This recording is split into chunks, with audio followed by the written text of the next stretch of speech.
Hello and welcome back to the Backbench Masterclass. Today we have a very special guest with us, Miss Moshmi Kapoor. I'd like to start off by thanking you for accepting the invite to come on the podcast, Miss Moshmi.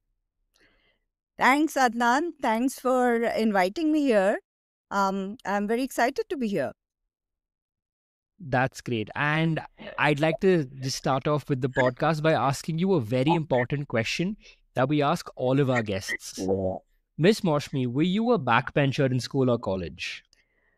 Okay, I think this is a very relevant question given the title of your podcast. So here is the thing. I was a very, very nerdy teenager, and in school I was, I could be a backbencher, front bencher, middle bencher, depending on when my whatever mood struck me. But once I went to college, I was definitely a very, very front bencher. I never missed any lecture. I was always sitting on the front bench, listening to all the lectures and taking all the notes. And there's a history through that. So I went to IIT Delhi and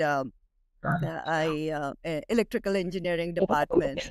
And the first semester, I was just getting used to everything and getting used to the ecosystem, to the friends, and so did not pay much attention to the lectures. And at that time was a backbencher, pretty much a very, very, very pronounced backbencher. And then when the exams came, I really struggled. So I think then I sort of changed my strategy and became a pronounced a front bencher. Ma'am, so when did you get the idea to start Continual Engine?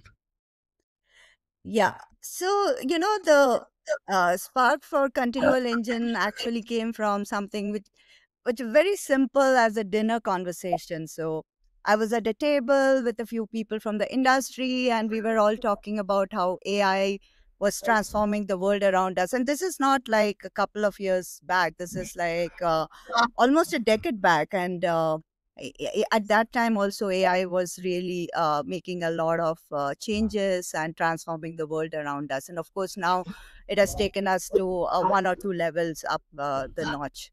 However, even at that time, we could see that education, healthcare, content creation, everywhere you looked, technology was driving efficiency and innovation. And that's when somebody in that dinner conversation brought the topic of accessibility. And then everybody agreed, yeah, that it was very important, but also it was one of the toughest challenges that the industry is facing because yeah, there is a lot of compliance mandates out there.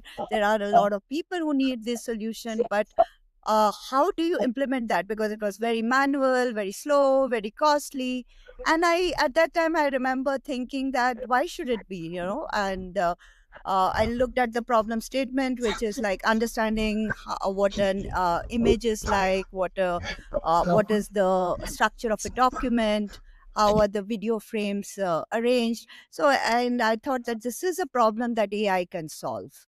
And so thought really stuck with me. And, it was one of those moments when something clicks and then you realize that there is this huge gap waiting to be solved and you can actually do something about it. And that's how Continual Engine was born. So out of the belief that accessibility shouldn't be a checkbox, it shouldn't be an afterthought, it can be smart, scalable, and embedded into how we create digital experiences. Ma'am, so did you start this right after college, or did you work somewhere else too? Oh, no, no, no. This is like way and so I graduated from college a long time back. All right. Yes. So yeah, so I worked for a lot of corporates. I worked for GE. I worked for startups. Then I again did some of my own ventures. I did art consulting. I was curating art shows. But my love has always been twofold. One is technology, and other is education. And there was I also I'm I'm on a board of Crystal House, which is a school for underprivileged kids. And so I'm very closely involved with education and closely involved with technology. And so that's why, that's again, Continual Engine sort of was a very good convergence of these two passions of mine. Um, so I think everything that I've been doing in my life has sort of prepared me for what I'm doing right now.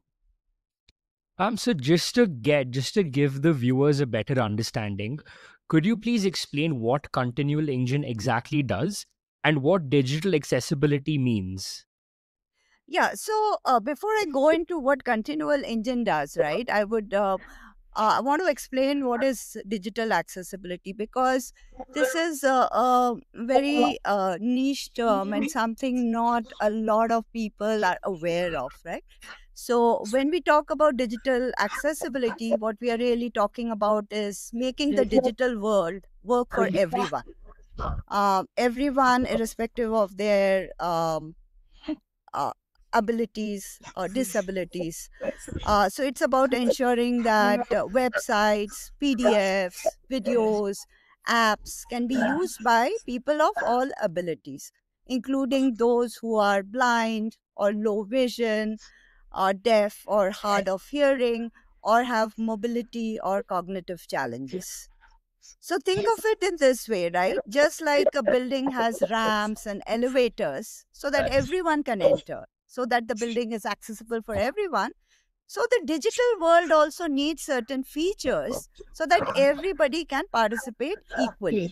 For example, somebody who is visually impaired cannot see, but they can hear.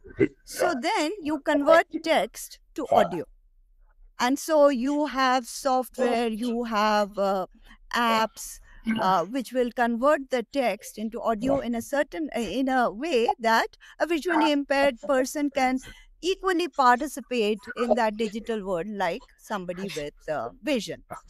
Similarly, somebody who cannot hear, right? But they can see.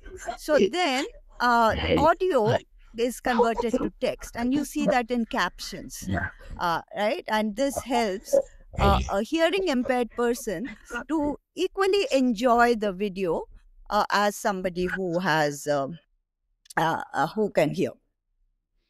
Ma'am, I must be very frank with you. When I came across Continual Engine, that's not even something that I mean, again, that's maybe because I've never had an issue with this, but I never even thought about it.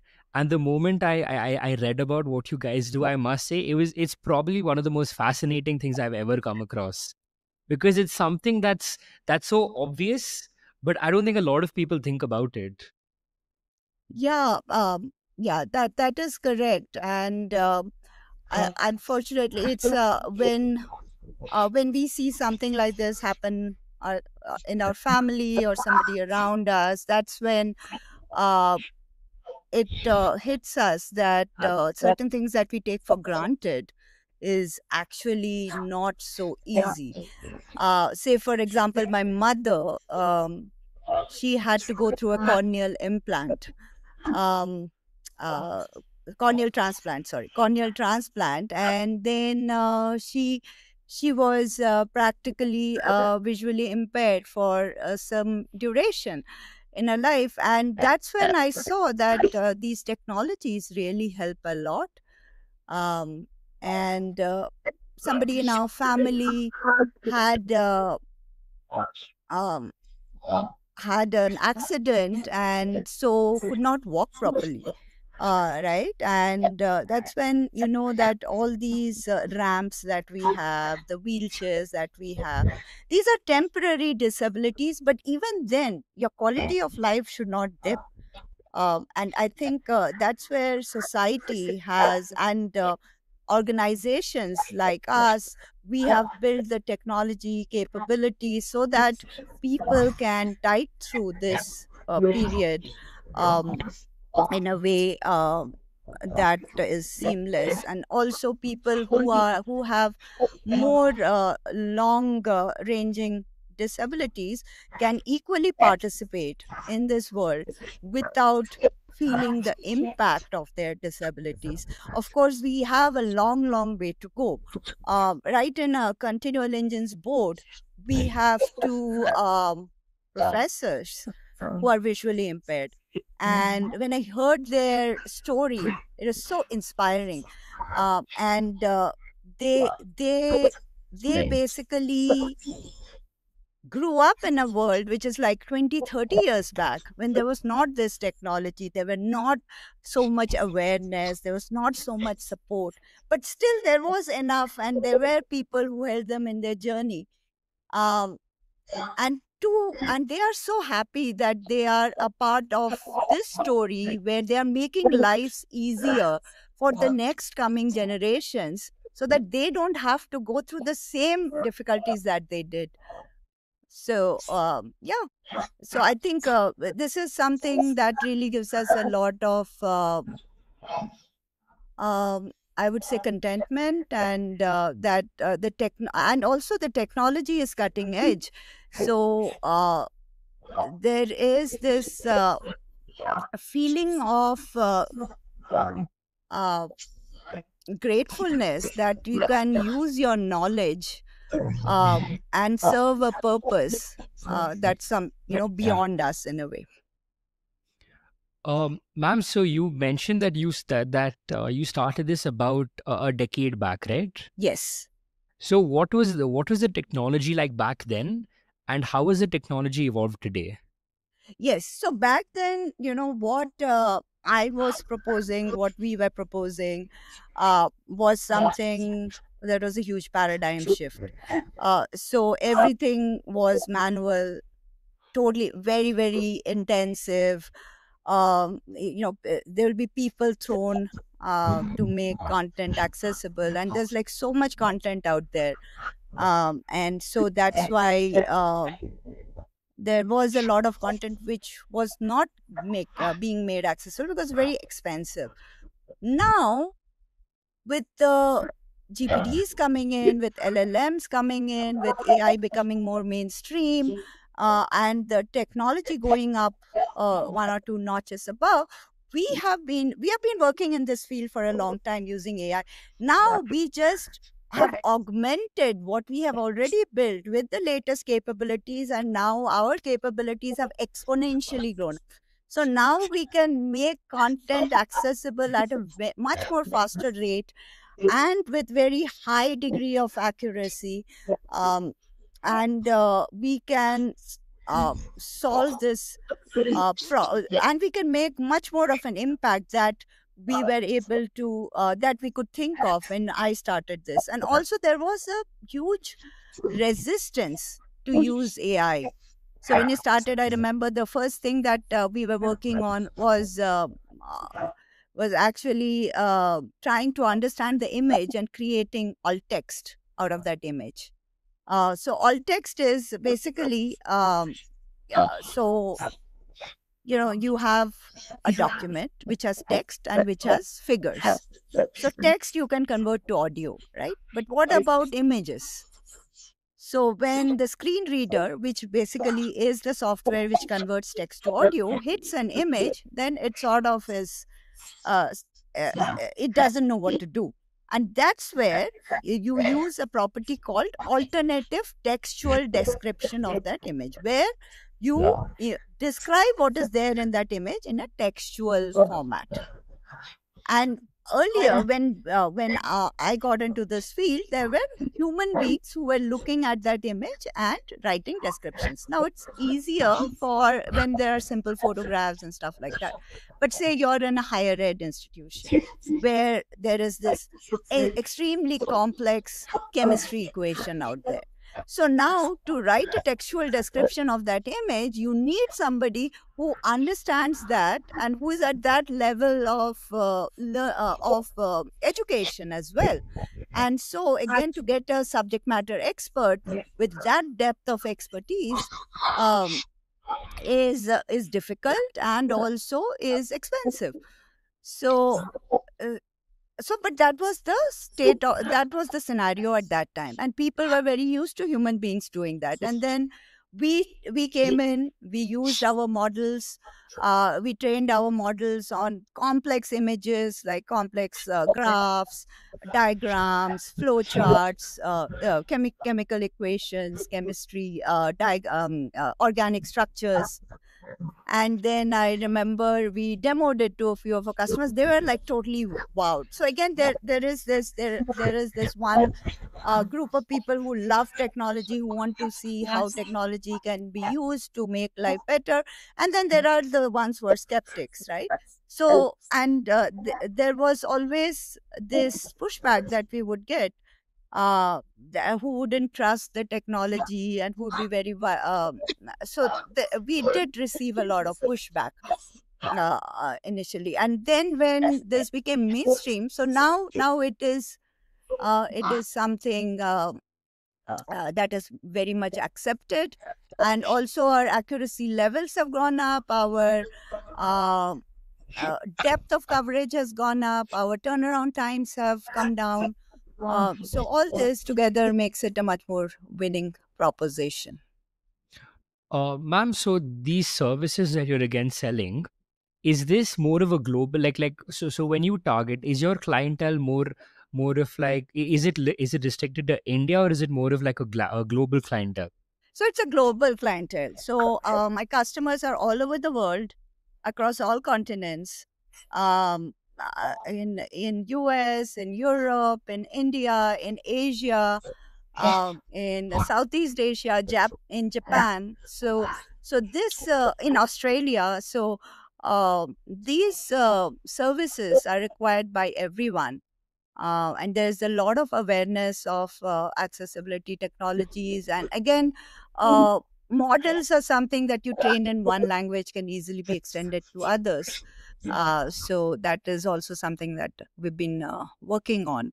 So yes, we serve a global clientele. What is the awareness level of this globally as compared to in India? I think it's quite the same. Everybody is. Indian government has done a lot. There's a lot of acts that have been passed, and I know Indian companies are trying to make their workspaces accessible. In US, of course, you have the American Disability Act. In Europe, you have the European Accessibility Act. Um, and I'm not, and I think there are other countries also who have their own acts out there. So there is the other thing that you need to understand is that this is only not about. This also impacts people who are growing older, right? And because of better healthcare, of now the longevity of humans have gone up, and so as one grows older, then uh, low vision also is something that impacts some of the population, and these technologies help people with low vision as well. So the technologies that are getting developed is something that will not only impact uh, a certain section but also entire humanity. The other one other feature that we work on is color contrast, right? um so have you ever seen, like, say, a neon green text on red background, right? Yeah. So jarring, right? And it's so jarring for everyone. And these are the things that accessibility guidelines catches. And so when a website is made accessible according to the WCAG guidelines, then we make sure that it provides a holistic experience to the entire uh, user um, profile, not just a certain section, even though it is sort of targeted to help them. But any design which is made for accessibility is actually for the benefit of the entire humanity. And not just that, I mean, again, this is from from like a financial standpoint. If a company site or if any of the company resources are accessible to a greater set of audiences, it just drives, like it just increases the likelihood of, like, them increasing their revenue too, Yeah, because there's a greater number of people who can buy it. absolutely, absolutely. Yeah, I think that is another realization that we can see organizations having is earlier it was just a compliance checkpoint. Now it is no longer that. Organizations want to be inclusive because they understand it's a great brand positioning for them, and they are servicing this entire section that was previously not being serviced so well. So yes, definitely, it makes total win-win. It's a win-win proposition for the companies. And earlier, the barriers that were there in terms of the capital investment to make content accessible is coming down, and that's where companies like us, we are using technology to bring down the capital investment. I think definitely makes organizations also so much more keener to implement these accessibility initiatives. So AI's definitely made your job a lot easier. So AI, yes, AI is a tool, and you need to know Yeah. how to use the tool. Yes, but yes, if it were not there, then it would be difficult. Ma'am, so again, like a lot of it you mentioned with like the alt text and other forms. I mean, other tools that have made that have made like content a lot more accessible. Are there any barriers left for people with some sort of like disabilities that need to be addressed still? Yeah, so the technology is there, but the technology needs to be used, and also I think that is where um it's the adoption of the technology that is a big barrier for people with disabilities. So right now, you're right, with the advances in technology, technology can be used to make any kind of content accessible, but we need people who are putting out that content to invest that time and effort to use these technologies to make content accessible. So once that is done, then yes, there are the barriers are coming down more and more. The other thing is to also bake it into the process, right? So, say if accessibility were an afterthought. So, say I designed this fabulous website, then I went through a accessibility audit. I figured out that, hey, these are the things I need to change. I changed them, and now my site is accessible. But we know that we live in a very dynamic world where everything changes with time, and now also software processes are so agile. Now, in 15 days, your website suddenly has so many new elements. Now, if you did not bake accessibility right up front, and then again, you have to go through an audit to make that piece accessible.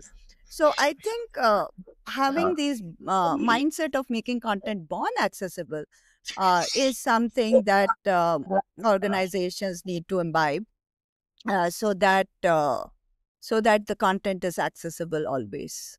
Um, That's amazing. I must say the next question that I had in mind I was going to ask you about building in a niche market, but after speaking to you now, I don't think it's a niche market anymore. I think it's a need for any company, and I think it's quite a big market.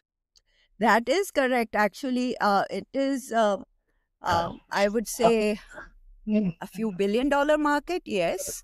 So, but it's still niche, say, compared to fintech or a pure edtech kind of a field. But nevertheless, it is a universal need, and niche or not niche, it has its unique challenges, and also it has its purpose. So building for that gives a lot of satisfaction, and uh, uh, and and solving a problem where you see an impact immediately is also very, very satisfying. Ma'am, what are some challenges that you faced while starting Continual Engine? Challenges. So I told you one of the biggest challenges was to sort of convince initial customers of the value proposition, because there was this point of view that if AI is say all text, right, and if AI is giving some kind of description of the image, and if a human has to look into it and edit it, then would it not be better if the human just did it all on its own? So that was the argument that was being used. And I think as our processes improved, as our accuracy improved, as we understood customer needs more, um, so we were able to break through that barrier. So it took us around 2 years to get our first paying customer. That's a long time. Yes, That's a long time. that's a long. Ma'am, you mentioned that again. I mean, like AI is a big part of, or like AI is a big driver, but how do you balance the use of AI with also, like, manually verifying this, because AI can be wrong. Mhm. So how do you find that balance? Yeah, very, very good question. And so, this is the thing, it depends on the content, how critical the content is, how much level of inaccuracy is tolerable.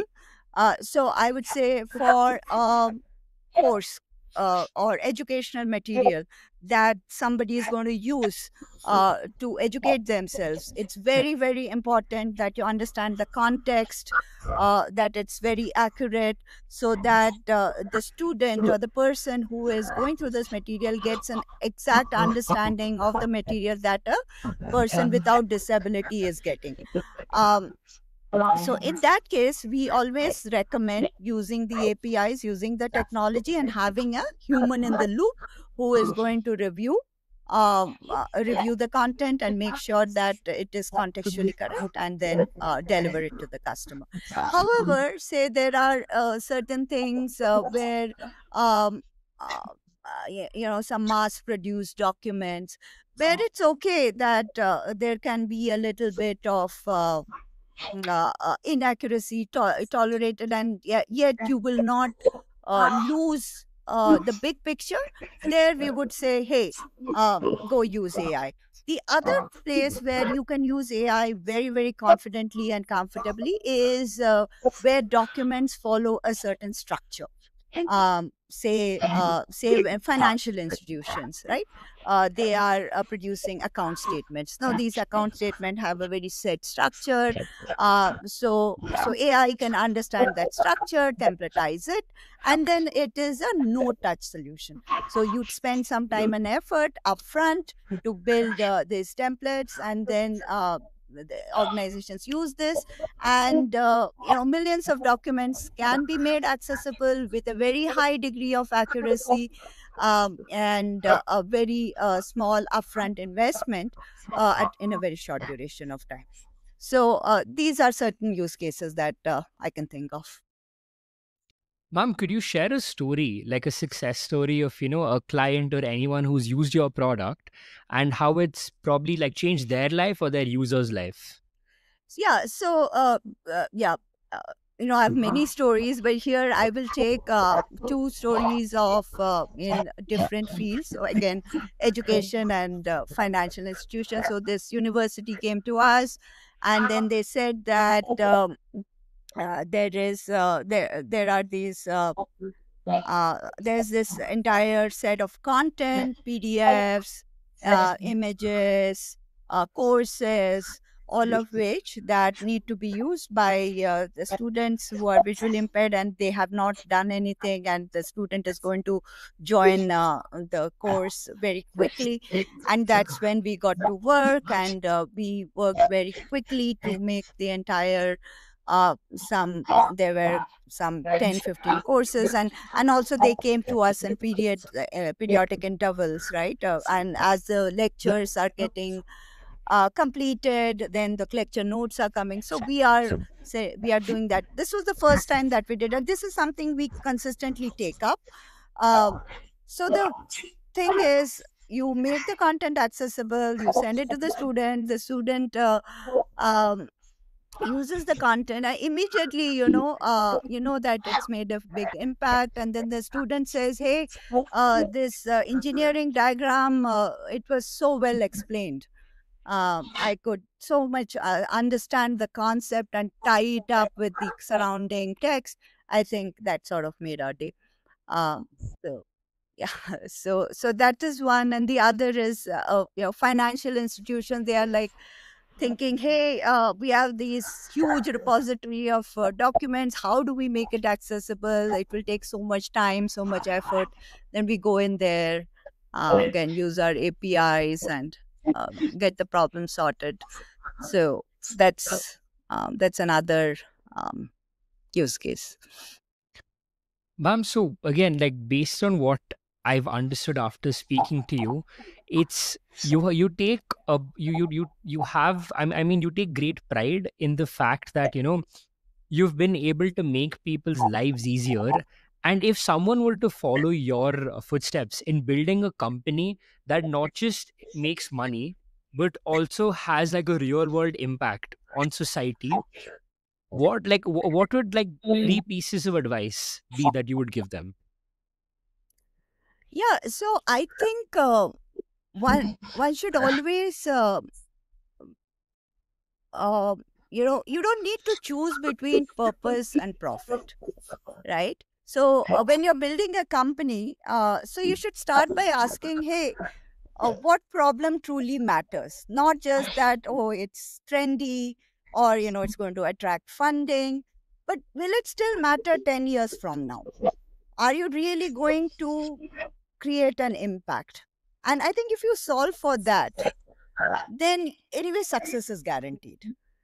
uh, so build impact into your business model, not as a CSR activity or a marketing angle.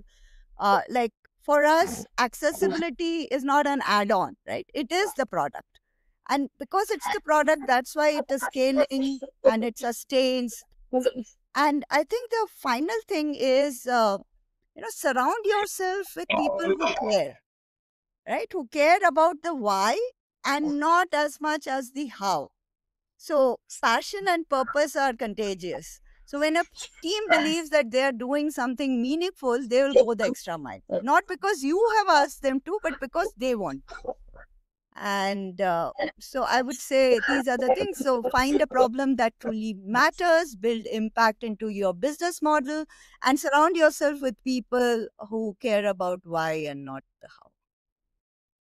Ma'am, everyone's heard of product market fit, Hmm. but what do you think about founder market fit? Because after listening to you, and when you mentioned that you're also part of the board of a school for underprivileged kids, do you think that everything that you've done in life has uniquely positioned you to succeed in this market?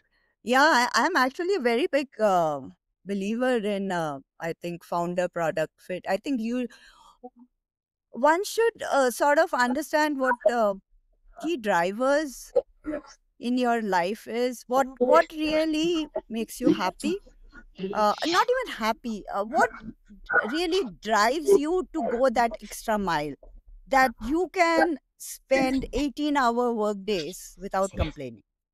When will you do that, right? So once you know that if I do this, then even if I do 18-hour work days for weeks on end and I won't complain, then that's the market, that or that's the product you should be building. So anything that you're obsessed with, basically. Anything you're obsessed with, I think anything that you're obsessed with, if you build that, you will, I strongly believe that you will find success. Of Ma'am, course, people also yeah, need that obsession of yours. yeah, 100%. And the last question that I'd like to ask you is, let's say that this is like we're coming towards the end of your career. What's something, like it's two questions basically. What's something you hope to have like completed with Continual Engine that had like that's like what's something that you hope to have like completed with the Continual Engine that just changes the industry? And the second thing is, what something like how would you like to be remembered? Yeah, exactly. I think how I would like to be. So, two things, right? Yeah. I think what I would like to be remembered, one is from an industry point of view, is that being able to build world class products, transformational technology that totally changed the game. And I know that, if we do something, there are others who are going to be inspired by that, and they will come up with technologies which will further help progress this industry, and then that changes the game for the industry.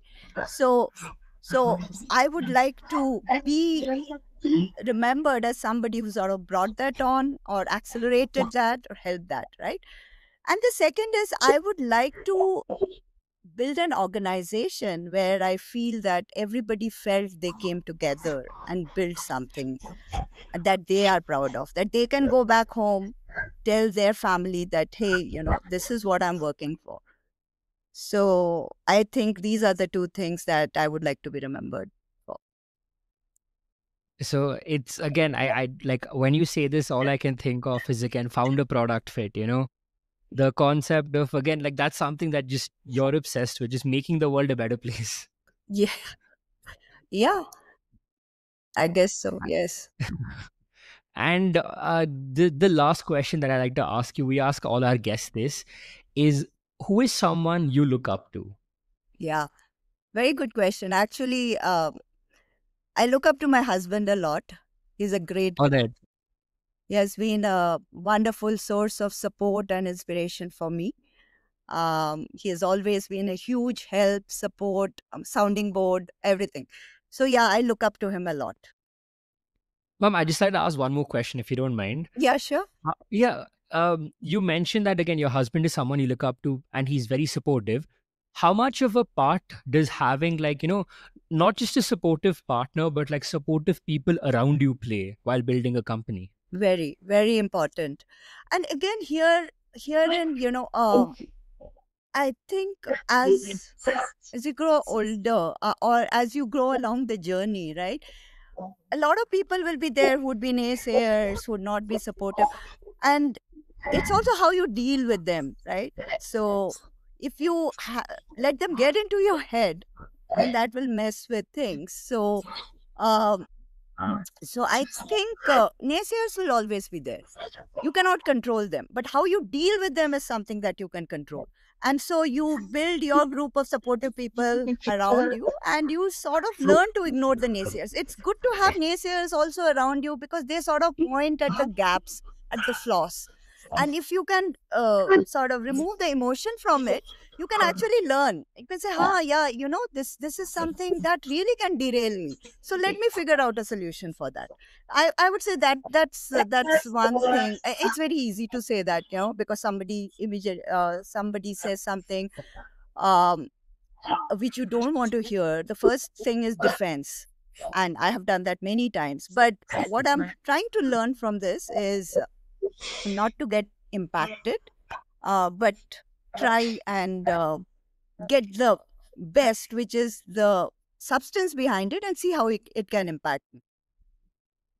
That's amazing, ma'am. That's amazing. It's been a lovely time speaking to you, and I'd really like to thank you for accepting the invitation to come on the podcast and actually explaining what you do, because I think this is, like, quite frankly, this has been one of the most exciting podcasts I've ever been a part of. Oh, thanks, Adnan. Thanks so much. And thank you for doing your research and finding me. So it's been a pleasure here too. Thank you. It was wonderful talking to you. Right. Thank you, ma'am. Thanks, Adnan. Bye.